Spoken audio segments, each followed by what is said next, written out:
Welcome to the show today, guys. Thank you so much for tuning in. We are coming to you from Southern California. Yes, I'm home, actually, in many ways. Back behind enemy lines for a few days speaking. We're on the road with our team, and we have a new friend who came and introduced herself to me when I was at Calvary Chapel, Chino Hills with my earthly hero, Pastor Jack Hibbs, in November for the last stop of our fall White Rose Resistance National Tour. Her name is Jessica Tapia, and she is a hero. She's the Moms for Liberty kind of individual in the culture war right now. And I wanted to have her on to share her story because cowardice is contagious, but so is courage. And if there's anything we've learned that we should have learned, perhaps, over the last 3 years, it's that.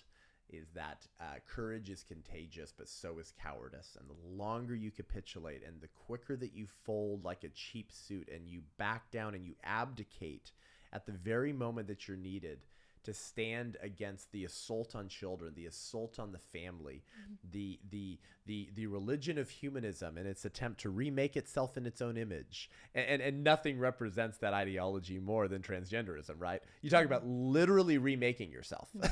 It's like, we're going to chop off body parts. We're going to take some flesh from your arm. We're going to make a manufactured type of private part. And you're literally breaking down and rebuilding. Nothing could pose a more significant challenge to the Christian worldview than the false promises and premises of transgenderism. And the reason why all this matters and why I talk about these things is because it's all the same worldview.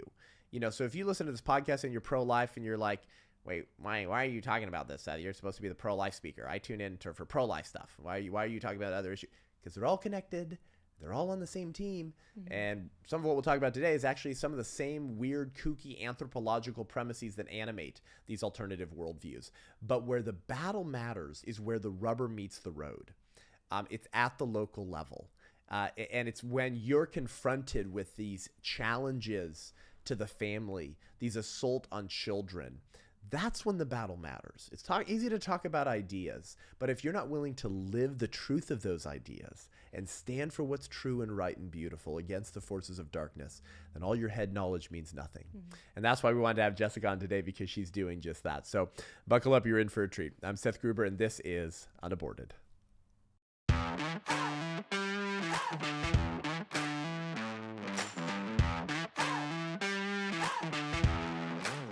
So Jessica, welcome to the show today. Thank you. Thanks for having me here. Yeah, so good to have you on. When my team was like, hey, have you heard what happened with Jessica? We have her on the show. And I was like, oh, I recognize her. And so I remember that you had come and said hi to me at Chino Hills in November. And you actually told me a little bit about some of the, if I recall, believe it or not, I actually remember part of the conversation, some of the troubles you were having and concerns you shared with me about like the school that you were working at, and that you weren't sure if you could continue staying there. Yes. Well, those concerns that you shared kind of materialized very recently. Yep. So you worship at Pastor Jack Hibbs Church, Calvary Chapel, Chino Hills, with your family and your children. And Pastor Jack just had you on his podcast and had you on stage to pray over you, because stuff got really real with you recently. Yep. And I want you to tell that story, because nothing is more intolerable, we're finding, to the high priests of humanism and their sacraments of abortion and transgenderism as godly men and women who just say no. And yet not enough parents are willing to say no. Exactly. So Jessica, tell us your story. What happened? The price you've been paying for standing for righteousness. Tell us the whole thing so you can encourage the families and parents who listen to this podcast and who are concerned about what's happening in the country, because maybe your courage will spark some courage in them too. Yeah, I pray so. So it all began, and this is a common question, like how did you even, get to this place where you learned of these directives and then it led to you being fired? Really interesting how it did begin. Really, I was blindsided by it. It was a week before school was going to be let out for summer break. This was last May. And all of a sudden, I noticed on my Instagram page that I was getting some awful comments And some people were really upset over some of my posts. And then they seemed like children who were commenting. And then I recognized the children, and they were students. I don't know that they were mine, but they were from the school. And this is a high school. Yes, Harupa Valley High School, actually, where I went to high school. Say the name of the high school again. Harupa Valley, where I was a straight A student in AP classes, scholar athlete, met my husband. At the same high school. Wow. Attended a Bible study that my swim coach there invited me to. Just a great reputation and memories there. And so it was awesome to be back teaching and, having the chance to influence students the way I was influenced there. So positively and, even in the Lord. Wow. And so as I was saying, students found my social media. They sought me out, and they found things they didn't like. Just sharing stuff about Christianity and the culture wars. But specifically the video that seemed to really trigger them, and then they started just hunting on my page for what else they could find, was a video I had made in Kohl's. I was shopping in Kohl's one day, just seeing the pride clothing everywhere. The rainbow clothing everywhere. But now I notice that they're making it and selling it for toddlers and babies. And I'm like, that's right. Are you kidding me? And something I, enjoy doing from my page is, inspiring mothers, making them aware of what's going on in the world, what to look out for, maybe where not Target to shop. Is like flaunting this stuff in their children's section. Sometimes you walk into Target and it's like the first display of children's stuff has all this trans stuff. Yeah, I pretty much avoid taking my kids there now at all costs. So yeah, well, at least you can take them to Disneyland, and they're not so secret gay agenda. Yeah, we don't go there anymore either. Yep. Amen. So your own students are finding you on social media and messaging you, leaving nasty comments, attacking you. Yep. I mean, eating you because you dare hold Christian beliefs. I mean, and I want you to continue, Jessica, but just as a reminder for people, like some of the people who listen to this podcast, Jessica, they're in ministry, they're young Christian students. Maybe they have a job where their career is not maybe going to be compromised as much as yours is. Not everyone, of course, but what I'm saying is sometimes it's easy if you're not put in a position where your career and livelihood is threatened to forget how real the battle is on the ground. Yes, but it's like Christian teachers like you who are seeing the ideas rubbing and inserting themselves and attacking and how quickly we are losing the next generation of Americans to, I think, what we should describe as an alternative religion. And they're more dogmatic about it than Christians are often. Yeah. I mean, they're like attacking you because you dare think differently. Yep. So this is happening in May of last year, you said. Okay. About to be on summer break. We're all already kind of in the mindset. Things are wrapping up.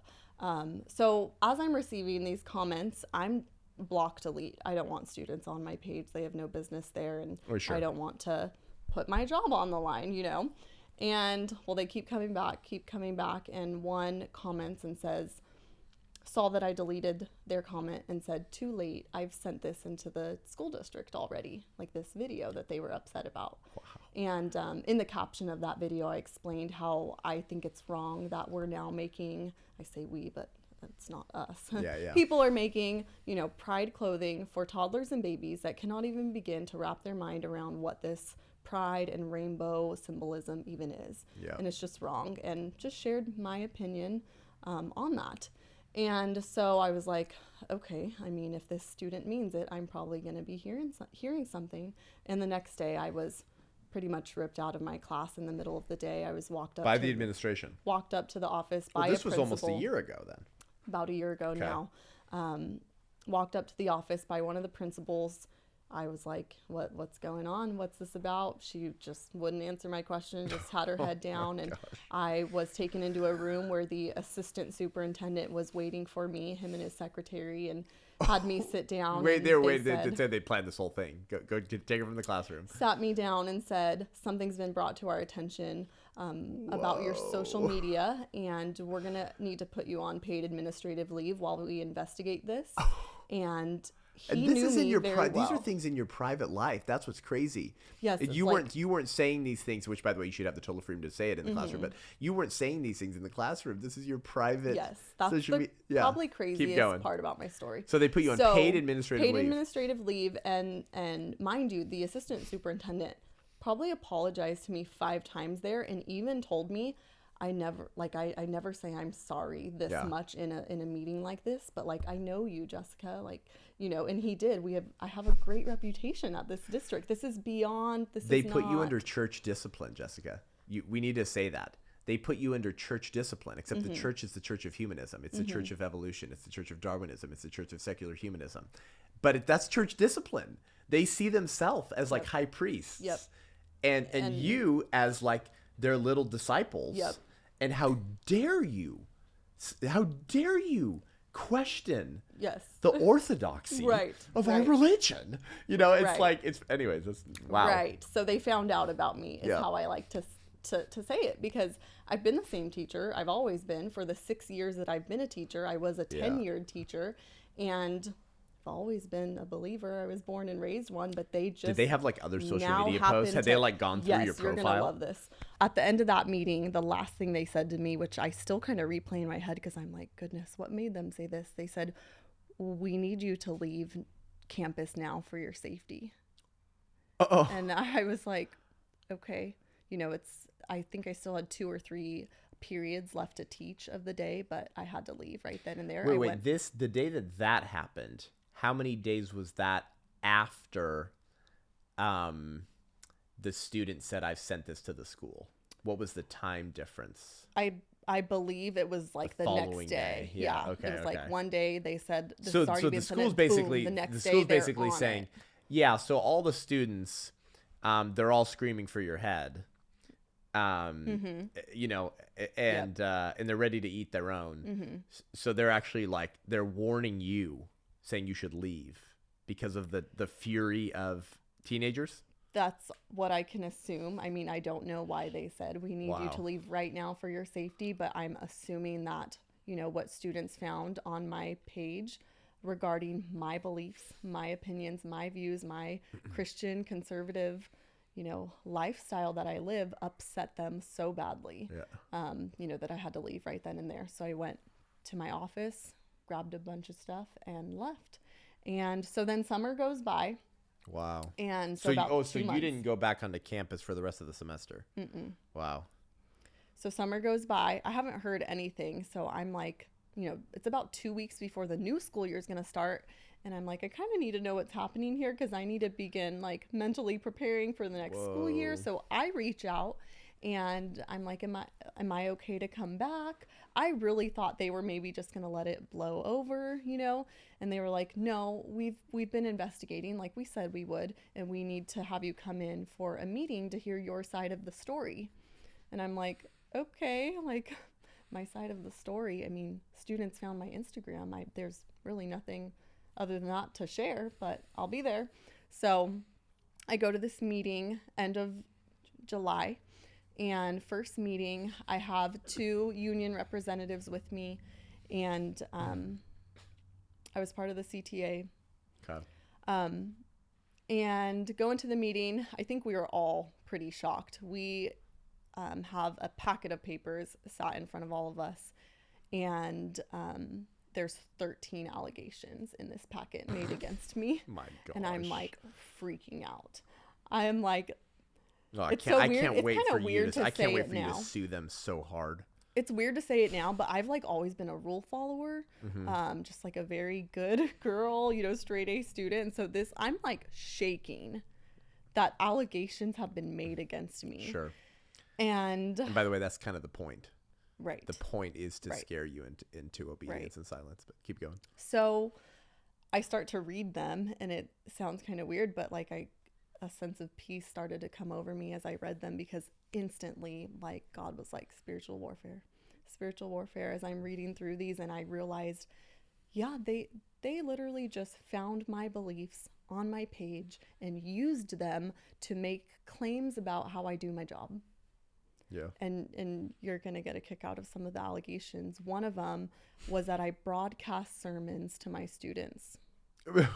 In the classroom? Yeah. Even my union rep was like, does she roll out speakers? Like, what do you mean broadcast? And so, I let the district know the only thing I could think of that maybe a student would make that sort of claim around. And I said, I'm a PE teacher. On Mondays, we go to the track and it's our run day. That's the one day I let students listen to music or a podcast of their choosing. I do the same thing. I walk with them. I don't put in headphones because I need to hear what's going on, but I have my phone just loud enough in my pocket listening to, worship music or maybe a sermon from. So if a student walked by me and heard what was coming from my phone, they might have heard Jesus is Lord. Yeah, Hallelujah. Yeah. That's all I can think of in terms of this broadcasting sermons. Jeez, so I responded vocally to all of these allegations, and that was basically the wrap up of that meeting, me just responding to what students had brought forth to them. And this is now, so this is still the allegations being brought right before the fall of 2022 begins? Correct. Yes. Yeah. Yes. Okay. Correct. So I respond to all of those, and I'm back on paid administrative leave, and they call me back in for a second meeting in September. And at that meeting, they've decided, and they've written me up for misconduct. Having those views, that I made very clear that I have via my social media, and the fact that they upset students the way that they did. Students felt disrespected and discriminated against.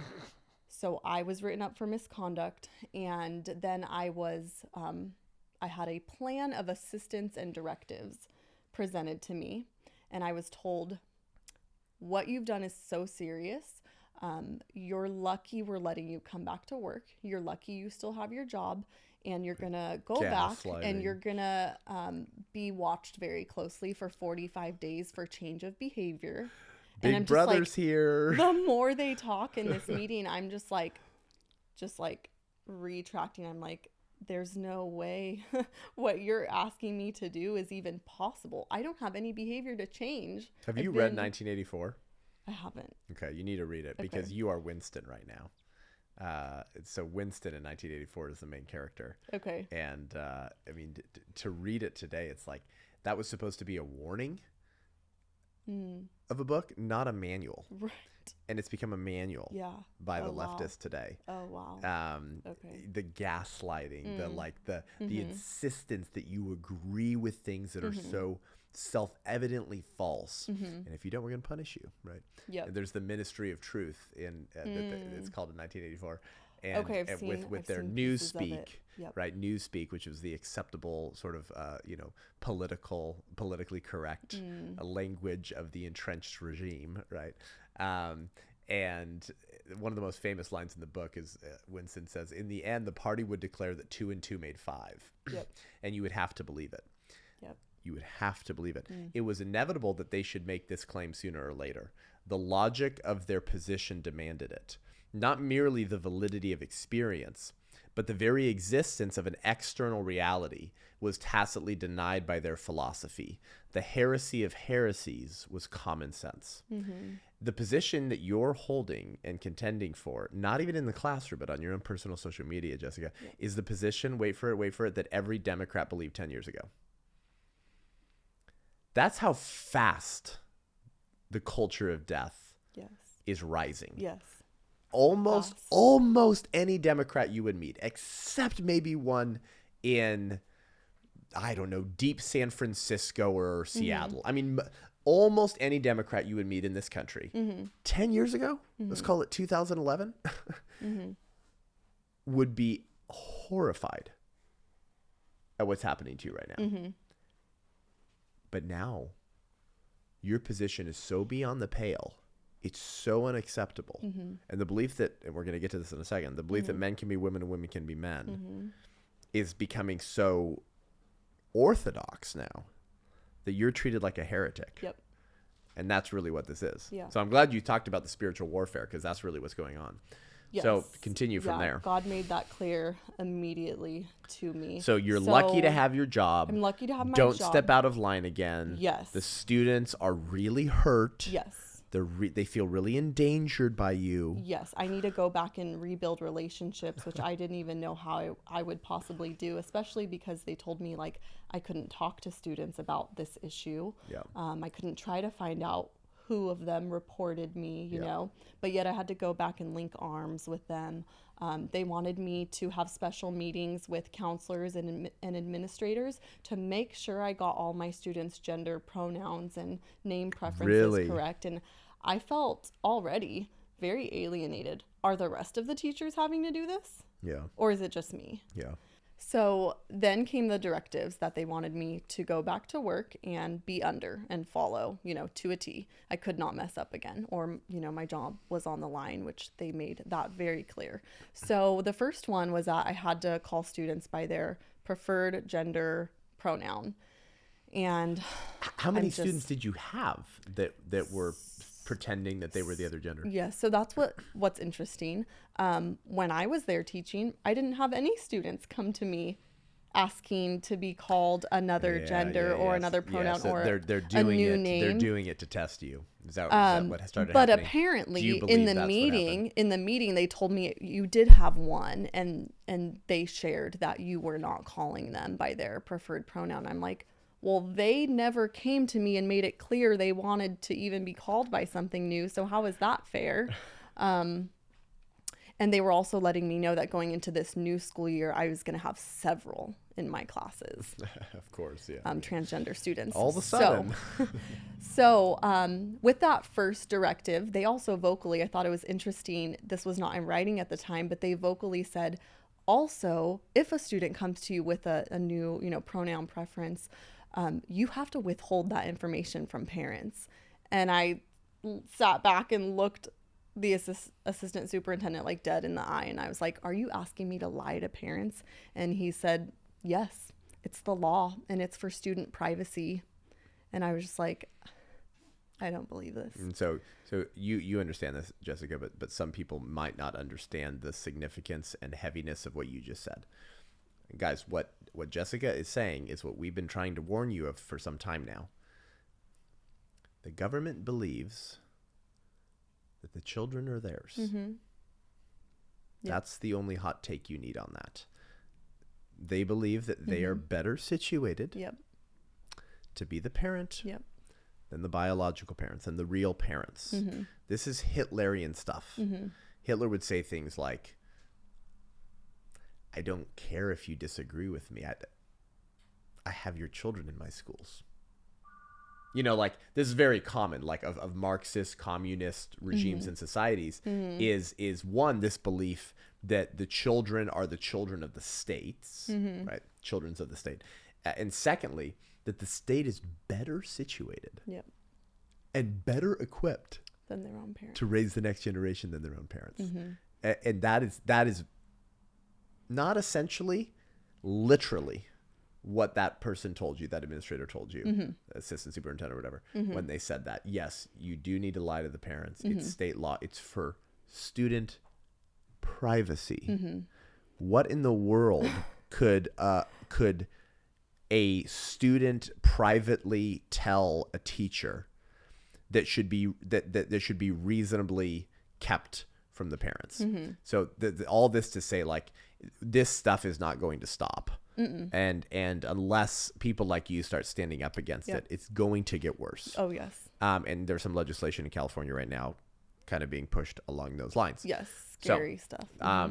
What happens after that meeting then? So, You start teaching between again, that right? first, Okay. no. So between that first directive, them vocally telling me to lie to parents, and then a third directive that I took issue to was from there on out, I had to completely refrain from talking to students about God or the Bible.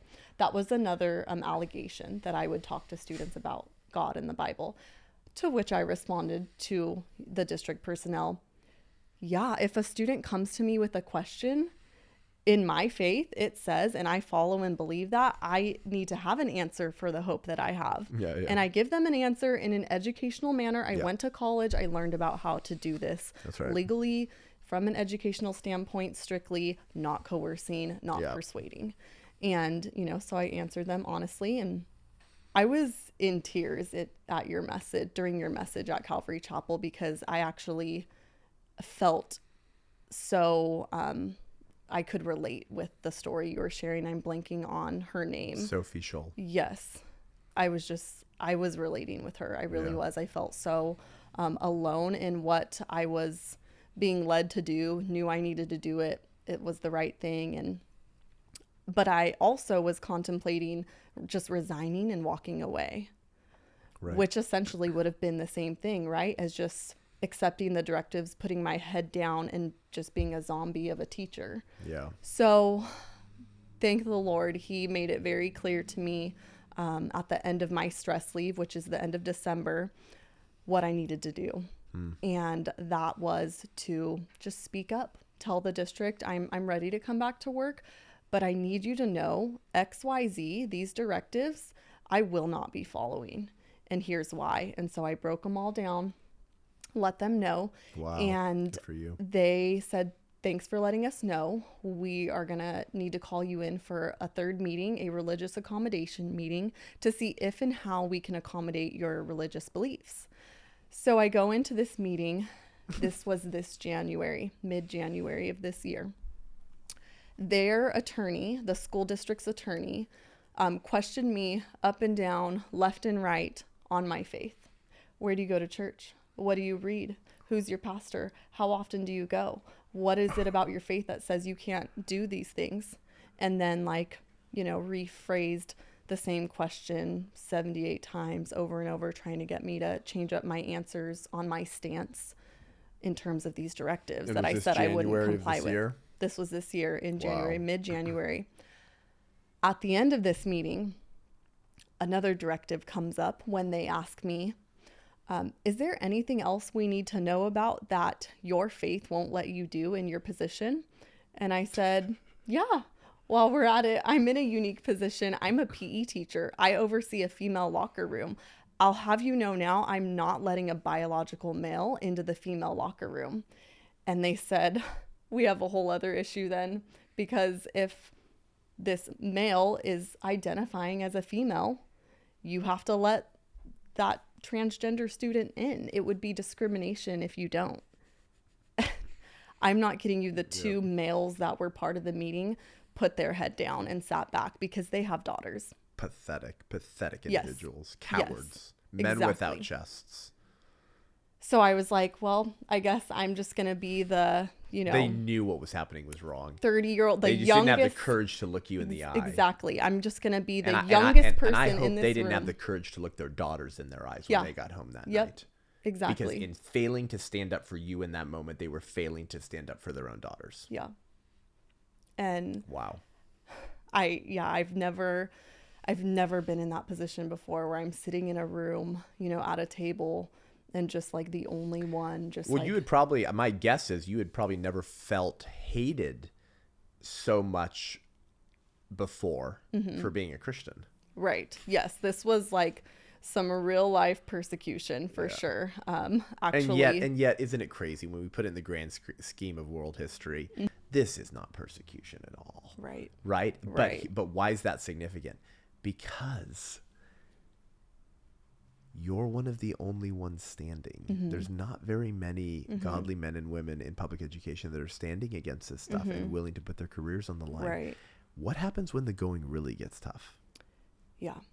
Because then I'm sure you would say the same thing about yourself, that you just did what was right, and Yep. it's been a hard road. I'm sure it's been a hard road. Yeah. But I'm sure you would say too, blessed be the name of the Lord. Like this is nothing compared to what some of our brothers and sisters are going through around the world. Yeah. No, But the point is not to say that you're not courageous because some Christians are having their heads cut off. The point is to say, but where are all the other men and Exactly. women who are Christians in public education? exactly. I think it's a damning sign of our times. Yes, many of them are just have their heads down. heads in the sand, and then many of them are resigning, are walking away. But again, and even Pastor Jack told me when I shared with him that I had half a resignation letter written that for some reason I could never finish. And there was a reason for that. That's not what God was calling me to do. And anyways, as Pastor Jack said, that would have been quitting. And, you know, I didn't quit. I was going to see this through, and I did. So that meeting happened in January. And that then what meeting happened mid-January. Got it all out. You know, they asked me all the questions they wanted to. I found out about that final directive. Interestingly enough, they did not at all bring up the directive in that religious accommodation meeting about refraining from talking to students about God or the Bible. They strictly in that meeting focused on, why will I not call students by their preferred gender pronouns, and why will I not be willing to keep that information from parents? That's what the major questioning was on in that meeting, and then came about the locker room directive. So now I have those 3 solid things that I'm like, nope, I'm not doing these. And you can ask me 500 different ways. The answer is still going to be no. So after the meeting, about 1 week later, I got an email from them, and it was essentially my termination letter. And they said in the letter, we cannot accommodate your religious beliefs, so we're releasing you from employment official January 31st of this year. And you know, it's crazy. They have a religion too. They have a religion too. But no one questions them on it. No, of so course, where's because their accommodation meeting? The answer, Jessica, is because we are living under a theocracy. It's just not Christianity. It's the theocracy of the religion of humanism. Humanism is the only state religion in America today. It's the only religion welcome in the halls of D.C. That's the reigning religion now in our country. And I think the church needs to kind of wake up and realize that, like, it's been some time since our country has been functioning off of a Judeo-Christian worldview. Right. That's not been happening for a long time now. Yeah. There's the vestiges of it, of course, because, you know, our form of government is so unique that tyranny takes a little longer to replace that form of government, so it moves slower. But really, humanism is the religion of the day in America today. So in 1954, the Johnson Amendments passed, and this is where we get this idea of the separation of church and state. I mean, that's what allows them to treat you like this, right? And that's where you end up getting the Bibles taken out of schools. You end up getting prayer removed from schools. And then 4 years later, in 1958, the American Humanist Association, the American Humanist Association drafts this action plan on how to purge Christians from public education. So this is like, what did I just say? That was 1958. So this was a while ago, y'all. So what I'm about to tell you is that this has been brewing for a really long time. So in 1958, they draft this action plan, and some of those action plans include things like research and find. Like, go find any school you can find where teachers are talking about the Christianity, if they're praying, or if they're reading the Bible or having religious like services or worship or anything like that. Like the high priests of the religion of humanism and the American Humanist Association draft this action plan. Go out and find, search and destroy. Really? Don't just wait for a brave mom teacher to assert her faith. Go find it. See where you can find where it's happening. And then, challenge the constitutionality of such actions. Oh my gosh. Appealing to the Johnson Amendment 4 years before. So they've been doing this for decades. Wow. But now it's everywhere. Now it's everywhere. And so the problem with staying silent is that you decay inside. You become unrecognizable. And so I want to say one other thing, and then I want you to finish your story, but I also want to get your thoughts on this, because you're living this right now. And so many people are so proud of you, and they're praying for you. And we're hoping that it'll awaken others, right? Yes. That's kind of the whole point. But there's this Polish anti-communist political dissident and an author from the 20th century. His name is Czesław Miłosz, and he used this word.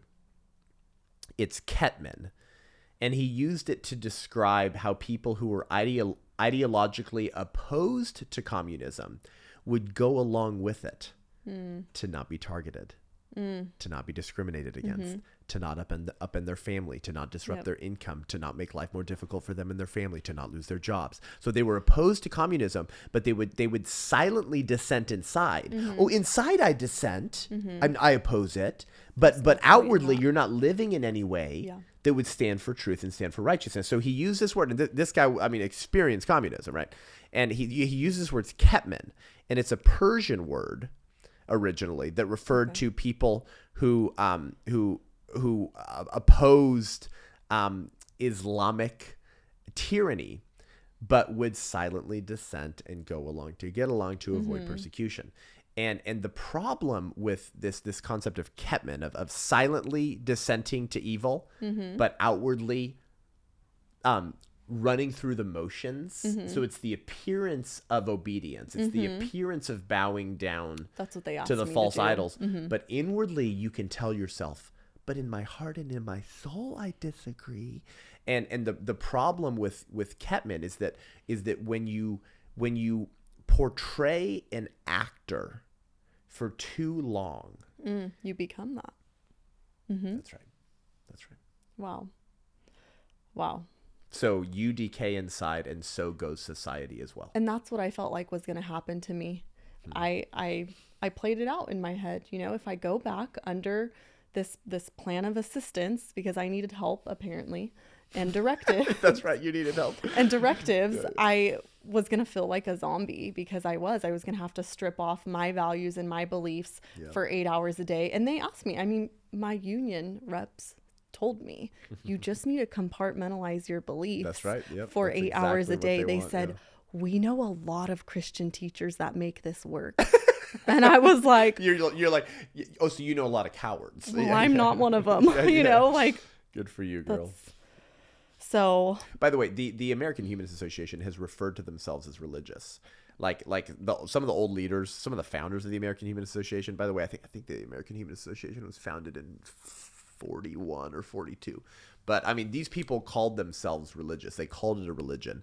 So my only point is this: the people who are challenging your religion and saying you need to get out of the classrooms, they're not getting out of the classrooms. Right. This idea that a man can be a woman and a woman can become a man, that's a fundamentally religious belief. It's called Gnosticism or Gnostic Dualism. That Gnosticism is this old idea. It's actually been declared a heresy by the church.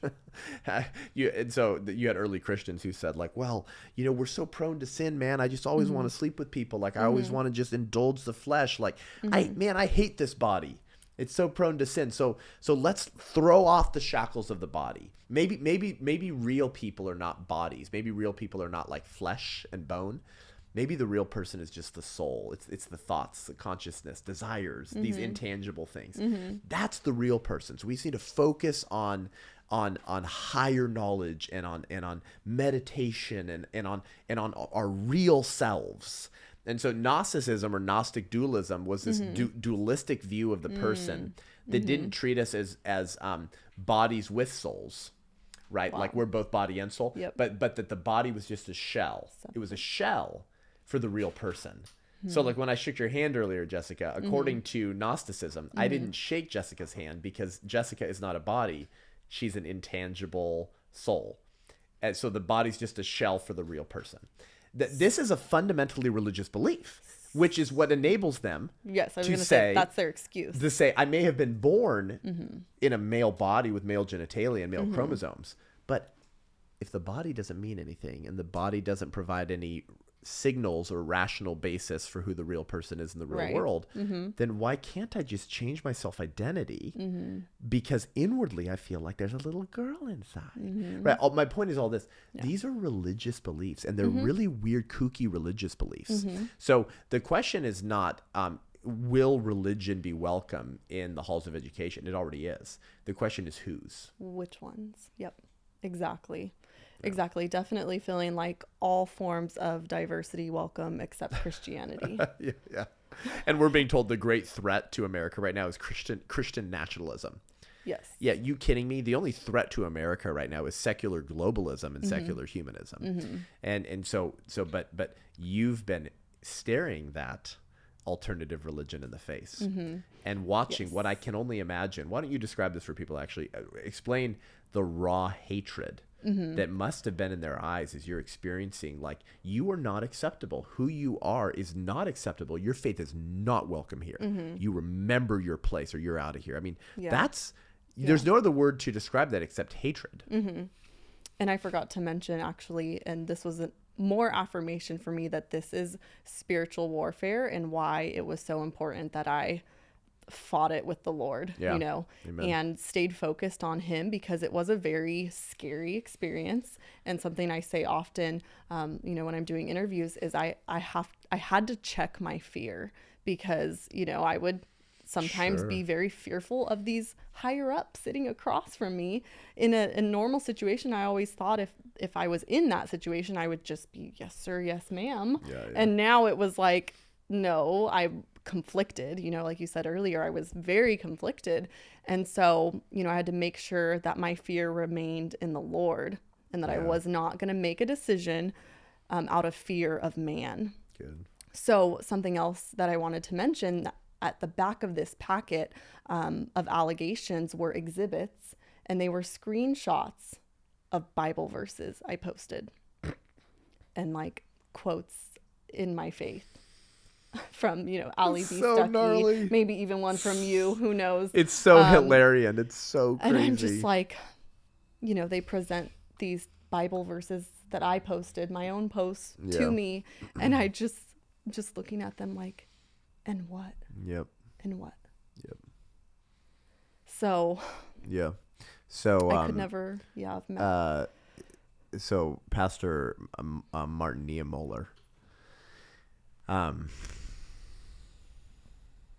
was part of Bonhoeffer's Confessing Church in Germany, but he didn't wake up in time. And Pastor Muller was originally absorbing actually a little bit of like anti-Semitism, and was certainly silent, but was actually kind of being used a little bit as a political tool as a pastor by the Third Reich.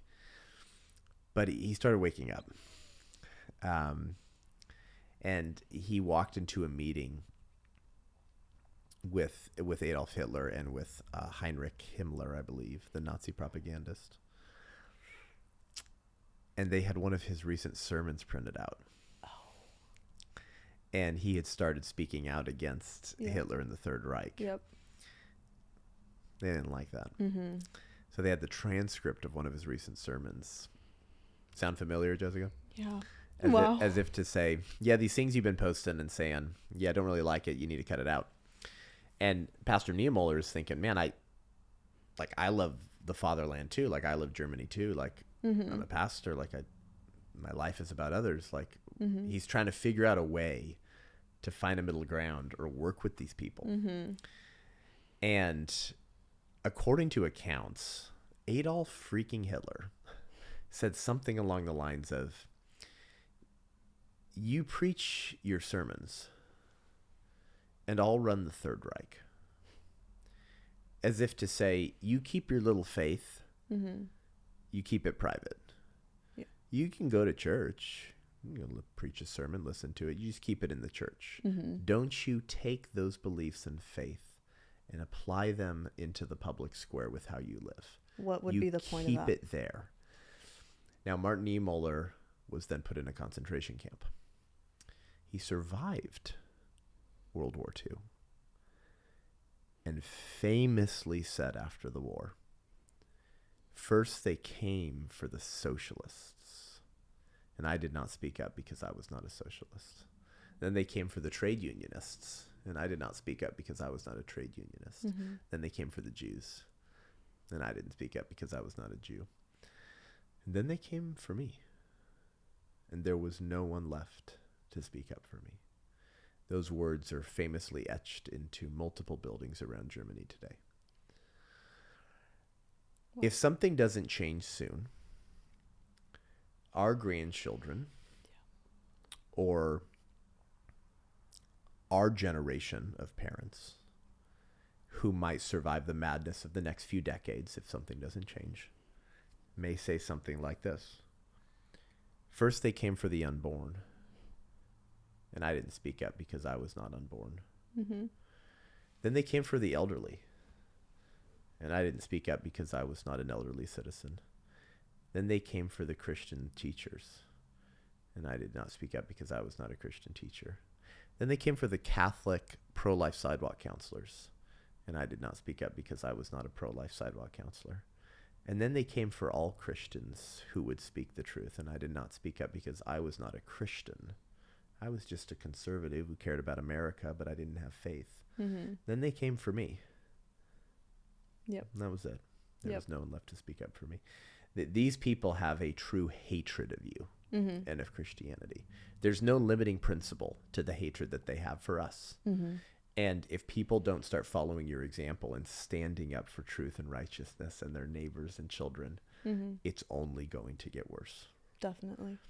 What would you say to the Christian teachers still in public schools in America today who are still Mm-hmm. being silent? If they were to watch you or hear you say something, Mm-hmm. as you have now been fired, you've Mm-hmm. lost your income and livelihood. Yeah. What would you say to them? Those that continue to go to church, occasionally reshare a Jack Hibbs Mm-hmm. or Kirk Cameron video on their Facebook, Mm-hmm. but they're silent at their schools. Mm-hmm. What are you really living for? For your pension or for your principles in God? And then as I had to check your fear, because we make decisions out of what and who we fear. And that's why we're called to only fear the Lord.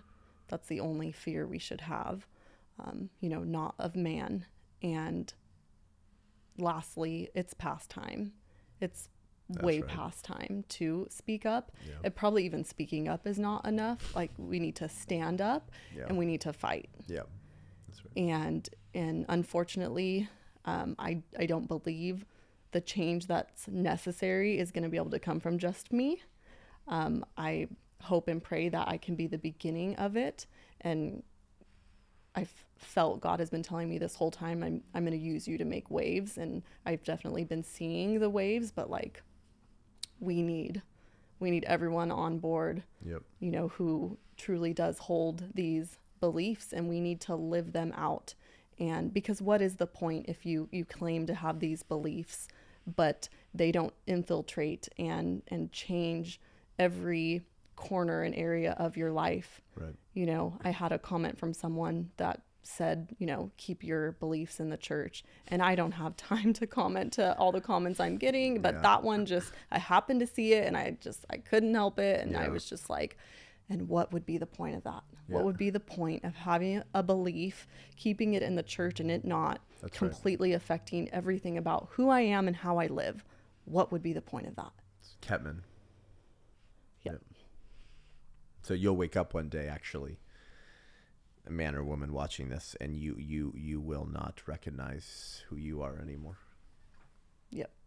Because you've been playing the role of a coward for so long. Mm-hmm. You've become that. That word. So a huge inspiration that helped me to not cower in a situation where obviously many teachers and just people are in when faced with a situation like mine. One of the first sermons that I heard when trying out Pastor Jack's church was actually on being a coward. And me and my husband looked at each other and were like, we've never heard a pastor preach on cowardism. And then one, and then two, that it's a sin. Right. We were like, what? Yeah. And that sermon has stuck with me since. In Revelation, yeah. Yep, in Revelation. And then obviously through my work trial, God made it very clear why I heard that sermon maybe 3 years ago. Awesome. Because I was going to need it. Yeah. Amazing, Jessica. How can people pray for you? And also, is there any way they can support you beyond just telling your story? I mean, tell us Yeah, how people can help. My best friend made me a Give, Send, Go. Okay. I didn't know what that was. I guess it's like a Christian version of GoFundMe. Yeah. That's So right. you can just find that by searching my name, Jessica Tapia, or I think she made the URL like givesendgo.com/speak the truth. Okay. So you can find it that way as well. I actually started a little apparel line. I'm wearing one of the shirts. Okay, let's see. This is the hill I die on. That's awesome. This actually that saying came from a principal that I had in one of my 6 years of teaching. And her and I connected deeply in the faith, kind of like secretly, you know, but we would talk very vaguely about things. And I remember one day her letting me know, because we were seeing, you know, just some bad things start to happen. And she let me know, Jess, there is a hill I will die on. Yeah. And she wasn't clear on what she was saying, but I knew what she was saying. Yeah. And so that saying stuck with me. That she told me that about 2 years ago. And then when this all went down, I was like, that's going to be one of my first shirts. So I have an apparel line on Shopify called The Story I'll Tell. One of the first prayers I prayed to God when I knew like I'm about to get fired. I just prayed and I said, God, if that's the case, I will take this story as far and wide as you want it to go. And I don't like consider myself a public speaker in any way, but actually it's one of the only classes I ever did not get an A in. And I'm like looking back now, like the devil was already trying to discourage my voice because I was so upset I could never get an A in public speaking. And then here I am the last 2 months of my life. I've just been sharing this story and, you know, all for his glory. And so, so my apparel line, my Give, Send, Go. I forget what your other question was. Just how people can pray for you and support you. So we're going to be filing the lawsuit soon. There you go. We have the right to sue letter. I did not know you needed that, but we've been waiting, but we finally got the right to sue letter from the EEOC. So we're cleared to file the lawsuit. So my legal team is drafting the complaint currently. Jessica, that's not very Christian of you. The Bible says to try to resolve your issues with people on the way to the courthouse and not sue. That's what Andy Stanley told me about Christianity. You're not being very Christ-like, Jessica. What would you say to the people who say silly things like that? Isn't that amongst Christians? Like Christians and Christians, if they have issues with one another, should come together. We're not talking about fellow Christians. That's right. We're talking about people who want to propagandize your children and make them cut their penis off. So if you can't sue against that, then you honestly get out of the way, get out of ministry. Like, honestly, you're a waste of time. Yes. Just bolstering your point. What are the point of these beliefs that you have about the gospel and the King of Kings and Lord of Lords that became a fetus to redeem mankind from their sins if you're not going to stand against the evil that he came to defeat? Expose the evil, we're called to do it. Yeah, that's right. So good for you, Jessica. Well, thank you for telling your story. Was there anything else? I think that's it. We want you to tell the whole story. We want people to get fired up because to go back to the top of the show, cowardice is contagious, but so is courage. Amen. And so if you're listening to this and you're in an educational setting and you're convicted right now, good. And you should start living differently and reach out to Jessica and she'll encourage you. And we'll put your link to your Give, Send, Go and your apparel. Did you get any White Rose Resistance stuff at Chino Hill? I was torn between actually wearing your shirt or mine. I was like holding them both up. We'll get you some more. Okay, awesome. Well, thank you for your time, Jessica. I appreciate it. Thank you. People will be praying over your family and in your next chapter. And I have a hunch, like Jack does, that God's got some bigger things in store for you, and that I don't think we are close to seeing the end of the fruit that will actually come from this story and from your courage. So stand fast, sister. Will do. Thank you. Thanks for joining the show today, guys. Head on over to iTunes, Spotify, YouTube. Give us a rating and review. Go subscribe at Rumble because I already got my first strike on YouTube. So it is what it is. Give us a follow on all the social medias. I think the warning got removed from my Instagram. Warning, false information spreader. I think that finally fell off. So follow that, share that, and we'll have some powerful clips from this message on social media just to encourage people against this cult, this religion. The the religion of humanism, the religion that took more innocent lives in the 20th century alone than in all of human history before that combined. And now it's rearing its head again and calling for the discrimination, in some cases violence, against Christians. And you need to share this with your pastor. You need to share this with that cousin of yours that still works at a public high school. You need to share this story of Jessica's to wake people up, to get them to start living differently. Don't play the role of a coward anymore. It will destroy who you are inside. And so please give to her, give, send, go, support her, give her some money and help her with the legal fight and with everything that she's going to have coming down the pike now and on the horizon next. Go on over to YouTube, give us a follow while we're still on there. If you want to hear me speak live and local, go to sethgruber.com. And if you want to join the White Rose Resistance and become an ally of the White Rose, go to thewhiterose.life. You can join at $35 a month, and you'll get access to our exclusive monthly White Rose Resistance digital circle, where I make you a pro-life ninja that tears down the high places of Baal and child sacrifice and mocks the spirit of the age. And that's the whiterose.life. And if you want to bring us to your church for the White Rose Resistance National Tour, you can reach out through that website. We're almost booked up through the summer, and the fall is filling up as well. And if you want to bring us to your university, we're finishing up our tour. Adolf who? The Bloodbath of Margaret Sanger. And that's been causing students' inner legion to start manifesting. And so support us, support Jessica. It's all hands on deck, guys. No more time to fart around. Until next week, I'm Seth Gruber, and this is Unaborted.